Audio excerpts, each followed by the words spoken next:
Sem dúvidas, um dos setores mais resilientes, estável e seguro dentro dos fundos imobiliários é o setor logístico. Independente do cenário, ele continua crescendo e tem se provado no tempo. Enquanto outros setores oscilam bastante, principalmente na entrega dos dividendos, os fundos logísticos costumam oferecer mais previsibilidade na renda mensal. Parece até um reloginho suíço, todo mês pingando sempre muito certinho. Afinal, a gente está falando de contratos longos, inquilinos sólidos e uma demanda crescente. E isso, com certeza, traz mais tranquilidade para quem está pensando em se aposentar através dos fundos imobiliários. Mas apesar de ser um excelente setor, é claro que a gente não pode simplesmente fechar os olhos e escolher qualquer um. Não se engane achando que todo fundo logístico é bom. Por isso que no vídeo de hoje eu vou te mostrar aqui na prática quais são os melhores e mais seguros fundos imobiliários logísticos. Vamos dar uma olhada aqui em bastante dado, fazer uma análise bem completa que é para você investir com mais confiança. Eu abri o relatório de cada um dos fundos, coletei informação de cada um deles e isso levou bastante tempo. Então já pega aí o teu caderninho e vamos aqui para nossa análise, porque eu sei que muitos de vocês têm essa dúvida. Raíssa, como é que eu vou saber entre todos os fundos logísticos quais são os melhores? Qual que eu devo escolher? É exatamente isso que eu vou te mostrar agora. Vamos lá, a primeira coisa que eu fiz aqui foi aplicar o checklist segurança para a gente chegar nesses fundos imobiliários. Para cada um desses indicadores, eu selecionei uma margem que, inclusive, eu já ensinei aqui no canal como você pode fazer essa triagem. Então, sério mesmo, não faz sentido você ainda não ter se inscrito aqui no canal, porque esse é o canal que mais vai te ensinar sobre fundos imobiliários, ações, investimentos de uma forma geral. Eu quero você investindo bem e sabendo exatamente o que você está fazendo com o seu dinheiro. Então, se inscreve aí, sério mesmo, deu um baita trabalho aqui preparar esse vídeo para vocês e eu espero que esse vídeo possa te ajudar, possa colaborar aí nos seus estudos. Então, beleza, no filtro inicial eu cheguei aqui a 7 fundos imobiliários logísticos e esse foi apenas uma análise, um filtro quantitativo. A gente precisa também fazer uma análise qualitativa, que é exatamente isso que eu vou fazer aqui junto com você.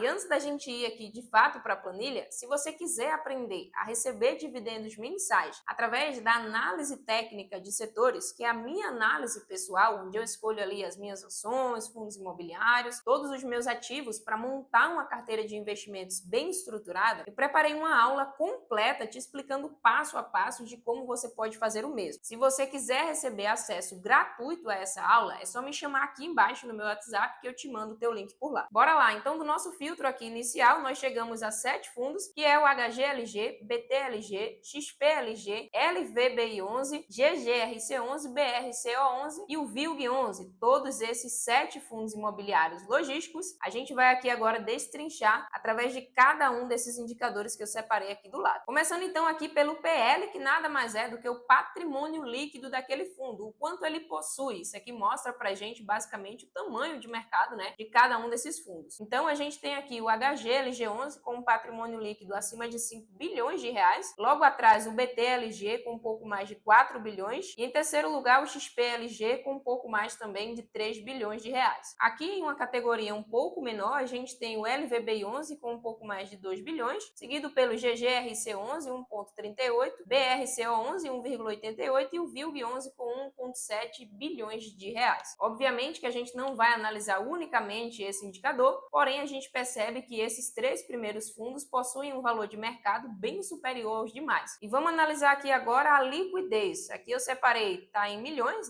cada uma delas. O HGLG11 sendo aqui, junto com o BTLG, as maiores liquidez, 6,7 e 7 milhões. Em terceiro lugar, novamente, o XPLG11 com 4 milhões de liquidez diariamente. E mais atrás a gente tem aqui 2 milhões para o LVBI, também para o GGRC11, 2,67 BRCO11 e 1,48 VILG11. E liquidez é um indicador extremamente importante, afinal a gente está falando aqui da facilidade ou dificuldade, da gente se posicionar em cada um desses fundos imobiliários. Então, como é que funciona, Inclusive, muita gente me pergunta, Raíssa, Se eu quiser sair dos fundos imobiliários, como é que eu faço? Eu preciso vender? Alguém precisa comprar a minha parte? E sim, tá? Basicamente, isso aqui é como se fosse um grande mercado, onde todos os dias existem várias pessoas querendo vender as suas cotas, as suas participações, como também várias outras querendo comprar, querendo adquirir aquela cota, enfim, aquela porção. E para aquela venda ou aquela compra ser realizada, a gente precisa, de um lado, ter alguém disposto, né, a vender, a se desfazer das suas cotas, e do outro, ter alguém disposto a comprar. Então, é um indicador extremamente importante para a gente analisar. E, geralmente, eu costumo considerar fundos que possuam a liquidez de, no mínimo, R$ 1 milhão diariamente, que é para garantir que a gente não vai ter problema com esse indicador. Nesse caso aqui, todos eles passaram, obviamente, eu fiz um filtro inicial, uma triagem, mas como top 3, a gente tem aqui novamente o HGLG, BTLG e XPLG1. Vamos agora para o tempo de negociação, que é outro indicador importante que eu também gosto de analisar. Afinal, quanto mais tempo de mercado um fundo imobiliário tem, provavelmente mais histórico a gente tem para analisar. Será que ele já passou por alguma crise nesse meio tempo em que ele existe? Como ele se adaptou nesse período, né? Como ele se comportou? Será que ele se recuperou? Caiu mais do que os seus pares? Ou se estabilizou? Enfim, como é que ele conseguiu se sobressair ali daquela situação? Nesse caso aqui, a gente tem, dentre esses fundos, o mais antigo sendo o HGLG11, depois o BTLG11 e em terceiro lugar aqui ficaria o GGRC11. Todos aí fundos, né, bem antigos, só o BRC11 que é um pouquinho mais novinho, mas enfim, todos aí com bastante tempo histórico para a gente analisar. Olhando agora a quantidade de imóveis, que é outro fator importantíssimo, afinal, você não quer investir em um fundo imobiliário monoinquilino, por melhor que ele seja, né, existe um risco muito maior. O que a gente quer aqui é diversificação, quer que essa quantidade de imóveis, além de ser bom, a gente já vai chegar ali, né, na classificação desses ativos, mas a gente também quer que eles tenham uma quantidade interessante, uma quantidade relevante. Então aqui a gente tem o BTLG11 tendo aí a maior quantidade de imóveis, são 34 galpões logísticos no seu portfólio, GGRC11 ficando aqui em segundo lugar com 29 e o HGLG11 em terceiro lugar com 28 imóveis. Então perceba que isso aqui traz um pouco mais de segurança e tranquilidade na hora da gente investir em algum desses fundos. Quanto mais imóveis, obviamente, né, esses imóveis precisam ter uma qualidade, porém, quanto mais imóveis, mais segurança a gente tem. Imagina se o fundo tem apenas 3 imóveis e, sei lá, cai uma bomba ali em cima de um, como isso não impactaria a receita daquele fundo? É igual a analogia da mesa, né? Se você tem uma mesa de 4 pés, se você retira um, ainda assim aquela mesa muito provavelmente vai conseguir continuar de pé. Porém, se tem apenas 3 e você retira um, a chance é certa dela vir abaixo. Então, o que a gente quer aqui é uma quantidade relevante para nos dar mais segurança na nossa renda mensal. Agora, você concorda comigo que nada adianta ter muitos imóveis e nenhum deles está ocupado? Então, vamos dar uma olhada aqui também na vacância desses imóveis. Primeiro, na vacância física, que nada mais é do que a porcentagem daquele espaço que está vazia, que não está ocupada. Imagina aí que um fundo tem 10 galpões logísticos, dos quais 5 estão vazios. Então, a gente está falando aqui de uma vacância de 50%. E, obviamente, enquanto investidores, nós queremos que essa vacância seja a menor possível. Afinal de contas, quanto menos vacância tiver, significa que mais espaço ocupado tem, ou seja, mais inquilino pagando ali seu aluguel mensal e mais renda vindo para o nosso bolso. Então, aqui, todas as vacâncias super controladas, né? A gente tem o BTLG com a vacância bem baixinha, de apenas 1%, BRC11 com a vacância zerada, o VILG também uma vacância super baixinha, apenas o HGLG11 que tem uma vacância um pouquinho acima dos demais, porém a gente está falando aqui de uma área bruta locável muito superior a todos os outros fundos. Então essa vacância realmente não vai estar super, hiper, mega baixa. Mas de forma geral, né, todas as vacâncias aqui dentro de um parâmetro seguro. Eu costumo considerar sempre uma vacância de no máximo 10%. Até 5% é excelente, tá? É o normal, porém passou de 10% aí já acende um sinal de alerta. Vamos dar uma olhada agora na vacância financeira, que como a gente vê, também números todos bem controlados, né? Apenas aqui o XPLG11 que está com 3,7 e o HGLG11 com 6,3. E vamos entender aqui a diferença de vacância física para vacância financeira. Talvez você ainda não tenha esse conhecimento. Vacância física, como eu acabei de te falar, é a área vazia de um imóvel. Então é o espaço que não está ocupado. Porém, o que é que pode acontecer? Vamos pegar um exemplo hipotético aqui do BTLG11, que está com uma vacância de apenas 1%.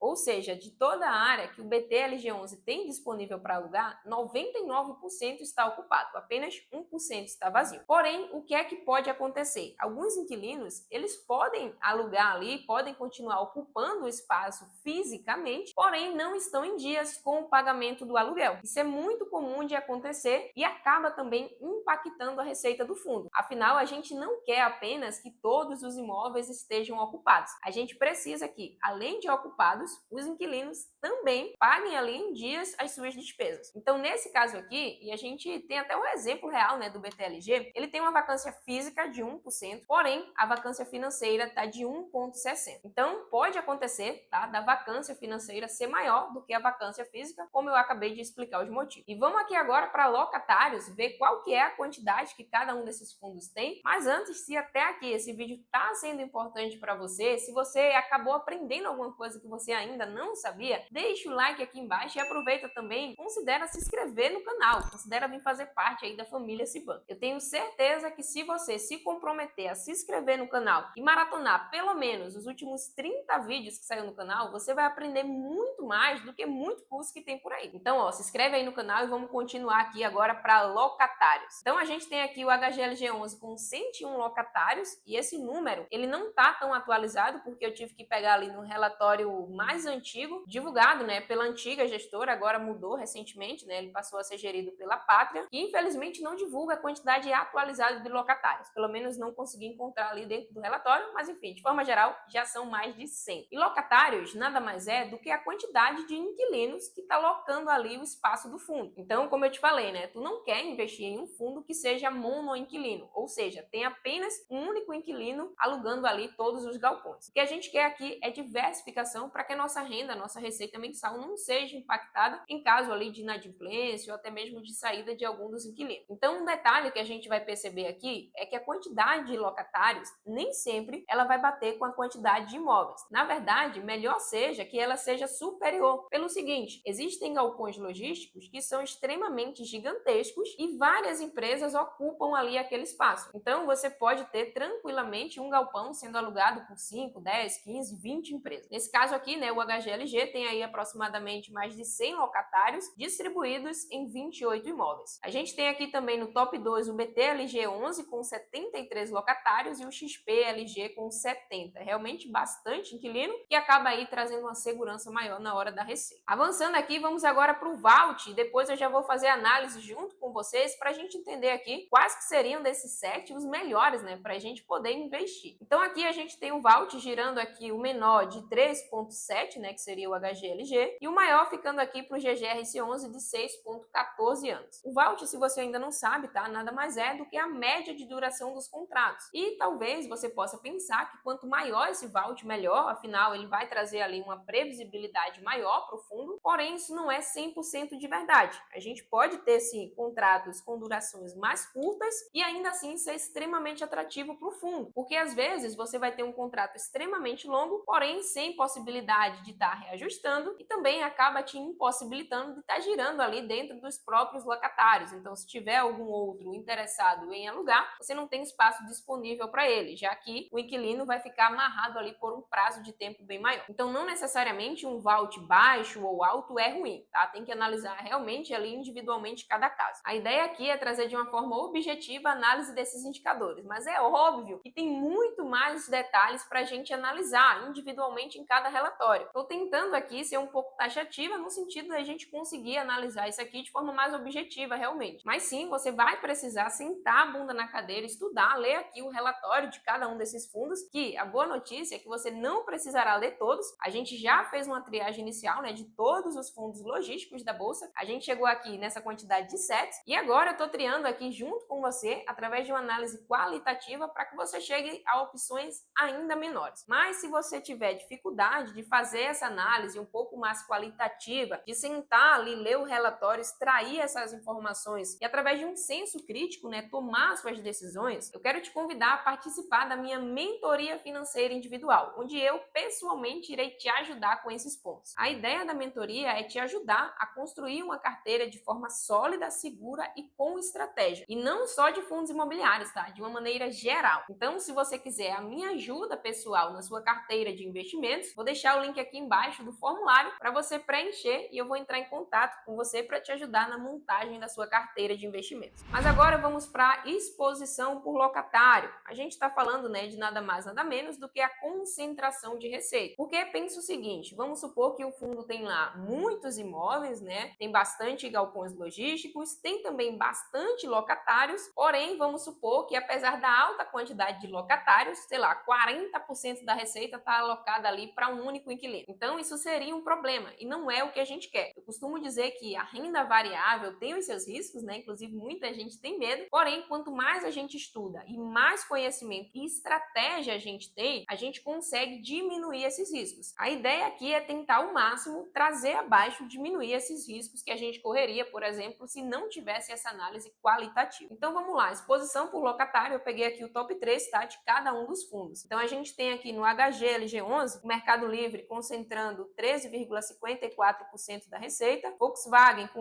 11,25% e Electrolux, que seria aqui o top 3, com 3,99%. Então perceba que realmente é uma receita bem diversificada. Aqui no BTLG a gente tem uma diversificação ainda maior, 7% para o Açaí, 6% para o DHL e 6% para a Unilever. E a mesma coisa aqui para os outros fundos. Então a gente tem o XPLG, o LVBI, tem aqui a diversificação de receita por cada um deles. Não vou entrar a fundo porque já está na tela aí, é só vocês dar uma olhada. E vamos seguir aqui agora para a tipicidade do contrato. Outro ponto importante, tá? Que muita gente erroneamente acaba achando que ter 100% de contrato atípico é muito melhor para um fundo logístico. Mas vamos entender aqui melhor isso. Aqui eu dividi entre contratos atípicos e típicos de cada um dos fundos, então tá as porcentagens aí na tela. Inclusive, o GGRC11 não divulgou, né, a tipicidade desses contratos, assim também como a vacância física e financeira, o que é importantíssimo para um fundo logístico. Então, infelizmente, a gente não tem aqui esses dados, né, o que é uma pena, porque é um dado muito importante e vai acabar defasando aqui a nossa análise no final, né, na conclusão. Mas, enfim, teve outros fundos também que passaram batidos aí em alguns indicadores, como, por exemplo, o LVBI11 não informou o VALT, mas vamos entender aqui essa questão da tipicidade dos contratos. De forma geral, a gente vai ter os contratos típicos e atípicos. Os contratos típicos, como o próprio nome já diz, é aquele contrato mais comum, onde a duração é mais curta e geralmente você vai ter ali alguma multazinha em caso de rescisão do contrato. Agora, os contratos atípicos, a gente está falando de durações longas, realmente prazos bem extensos, né? 10, 15, 20, 30 anos e geralmente multas de saldo remanescente em caso de rescisão de contrato. Então, por exemplo, sei lá, o Mercado Livre alugou ali um galpão logístico com um contrato atípico por um período de 20 anos e passado ali 10 anos ele decidiu sair, disse que não quer mais continuar. Nesse caso, se ele realmente decide sair, ele vai precisar pagar os próximos 10 anos de contrato à frente que tem a vencer. Então, muito difícil, né? Improvável realmente que alguma empresa quebre um contrato atípico muito por conta dessa alta multa rescisória. Então, a gente está falando que esse tipo de contrato traz muito mais previsibilidade para o fundo, assim também como estabilidade nas receitas. Porém, a gente não pode se enganar de que ter 100% dos contratos atípicos é a melhor coisa do mundo, porque assim como o inquilino vai passar muito mais tempo amarrado, no caso, o gestor ou também o fundo imobiliário também vai passar muito mais tempo com aquele inquilino. E às vezes é bom ter essa rotatividade, que é onde você consegue ali aumentar o valor do metro quadrado e às vezes até mesmo renegociar ali porque o preço de mercado está muito abaixo do que o que você vem cobrando, sei lá. Então daria para a gente conversar aqui bastante coisa sobre tipicidade de contrato, mas enfim, isso aqui é tema para outro vídeo. Vamos aqui avançar para a classificação dos ativos. Inclusive, ó, quero saber de vocês, se esse tipo de vídeo aqui foi interessante, onde a gente faz uma análise um pouco mais qualitativa para chegar aqui nos tops fundos de mercado, eu quero saber se vocês querem essa análise para outros segmentos, como por exemplo, fundo de shopping, fundo de laje, fundo de papel, sei lá. Se vocês quiserem, deixe aqui nos comentários e se tiver muita gente pedindo ou um comentário com muitos likes, eu vou entender que vocês querem ver esse conteúdo e preparo aqui mais vídeos como esse. Então aqui, classificação dos ativos nada mais é do que a qualidade daqueles imóveis. Então, de novo, né, seguindo aqui o mesmo raciocínio. Não basta apenas que um fundo imobiliário tenha um patrimônio líquido muito alto, liquidez extremamente boa, bastante imóveis, vacância baixa e muitos inquilinos. É importante também a gente entender qual que é a qualidade desses galpões logísticos, qual que é a qualidade qualidade desses imóveis. Afinal, não adianta ter 100 galpões logísticos se estão todos em lugares de difícil acesso, com a qualidade baixa. Então, o que a gente quer aqui é entender qual é a qualidade desses imóveis, a termos de localização, estrutura, realmente entender se são ativos de qualidade. Então, aqui no caso do HGLG11, mais de 87% dos ativos têm a classificação pelo menos tipo A. E uma regrinha de bolso, caso você ainda não entenda sobre essa classificação, basicamente, quanto mais A's melhor, quanto mais para baixo dessa classificação, né, B, C, D, menos qualidade tem o imóvel. BTLG e XPLG11, infelizmente, não informaram em seus relatórios a qualidade desses ativos, mas aqui a gente tem no relatório do BTLG a localização, né? Então, percebe que a maioria fica super bem localizada, até um raio 30 aqui da capital de São Paulo, e uma outra parte até um raio 60. E mais aqui embaixo a gente consegue ver no portfólio, né, basicamente a classificação de alguns desses imóveis. Então, tem alguns que têm algumas certificações, energia limpa, é bem interessante. Por isso que você precisa também sentar e analisar o relatório, tá? Não pense que esse vídeo aqui vai resumir tudo que você precisa, porque não tem como. A mesma coisa aqui o XPLG11, a gente consegue ver aqui que alguns desses imóveis têm algumas certificações. Não tem aqui, né, a classificação de fato sobre a qualidade desse ativo, mas a gente consegue tirar aqui algumas conclusões sobre essas certificações que eles apresentam. Aí a gente tem também o LVBI11 com mais de 96% dos imóveis sendo classificado acima de A, é